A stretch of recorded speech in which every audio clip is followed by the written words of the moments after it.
আসসালামু আলাইকুম ওয়া রাহমাতুল্লাহ। প্রিয় কুয়েত প্রবাসী ভাইরা এবং যারা এই ভিডিওটা দেখছেন, প্রবাসীদের আত্মীয়-স্বজন, বাবা-মা, ভাই-বোন সবার জন্য এই ভিডিওটা, মানে এক কথায় প্রবাসী যারা আছেন তারা অবশ্যই এই ভিডিওটা আপনাদের বাংলাদেশে সেন্ড করে রাখবেন আপনার আত্মীয়-স্বজনের কাছে, আপনাদের পরিবারের কাছে।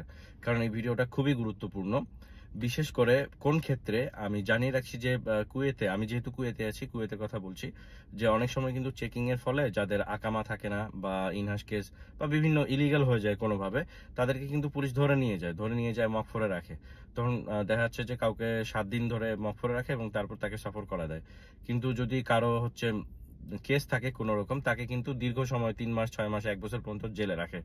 তো এই সময়টা হয় কি, পরিবার কিন্তু তার কোনো খোঁজ খবর পায় না, তখন তারা অনেক চিন্তিত হয়ে পড়ে। তখন তারা বিভিন্ন সামাজিক যোগাযোগ মাধ্যমে তারা যোগাযোগ করার চেষ্টা করে, সবার সহযোগিতা চায় প্রবাসীদের।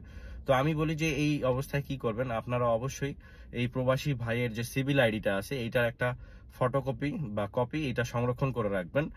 প্রবাসীদের পরিবারের কথা বলছি, আপনারা প্রবাসী ভাইরা আপনারা আপনাদের পরিবারের কাছে এটা সেন্ড করে রাখবেন, আপনাদের পতাকা বা সিভিল আইডির ফটোকপি, এবং তারা এটা সংরক্ষণ করে রাখবে। আপনি যদি কোনো কারণে মিসিং হয়ে যান, হ্যাঁ, আপনার খোঁজ খবর না পাওয়া যায়, তাহলে আপনারা কি করবেন, এই যে কুয়েতে অবস্থিত যে বাংলাদেশ এম্বাসি, এটা প্রত্যেক দেশে, যেসব দেশে বাংলাদেশ এম্বাসি আছে, সেই দেশে মিসিং হলে এরকম বাংলাদেশ এম্বাসিতে যোগাযোগ করবেন। সেখানে লেবার কাউন্সিলর থাকে, ঠিক আছে, মনে রাখবেন লেবার কাউন্সিলর। আমি যেহেতু কুয়েতে আছি, আমি কুয়েতের লেবার কাউন্সিলরের নাম্বারটা এখানে দিয়ে রাখছি। তার নাম্বারে আপনারা হোয়াটসঅ্যাপে সেই সিভিল আইডির কপিটা বা ফটোকপিটা সেন্ড করবেন এবং বিস্তারিত জানাবেন যে অমুক তারিখে নিখোঁজ হয়েছে। তখন তিনি কিন্তু খোঁজ খবর নিয়ে আপনাদেরকে জানাবেন, ঠিক আছে? তো এই বিষয়টা খেয়াল রাখবেন। এটা এম্বাসিতে অন্য কাউকে বলতে হবে না, সামাজিক যোগাযোগ মাধ্যমে আপনাদেরকে পোস্ট করতে হবে না। আপনারা লেবার কাউন্সিলরের কাছেই আপনি খোঁজ খবর পাওয়া যাবেন ইনশাআল্লাহ, ঠিক আছে? বাংলাদেশ এম্বাসির যে লেবার কাউন্সিলর আছে, ওই বড় ভাই খুবই ভালো মানুষ।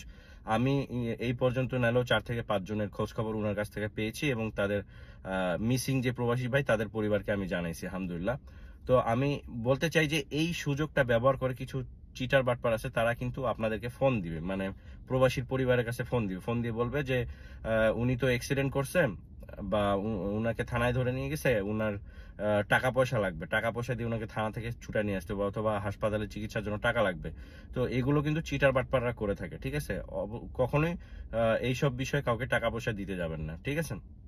তো এইসব থেকে সাবধানে থাকুন এবং এই ভিডিওটা শেয়ার করে আপনারা সবাইকে জানিয়ে দিন। ধন্যবাদ, ভালো থাকুন, সুস্থ থাকুন, আল্লাহ হাফেজ।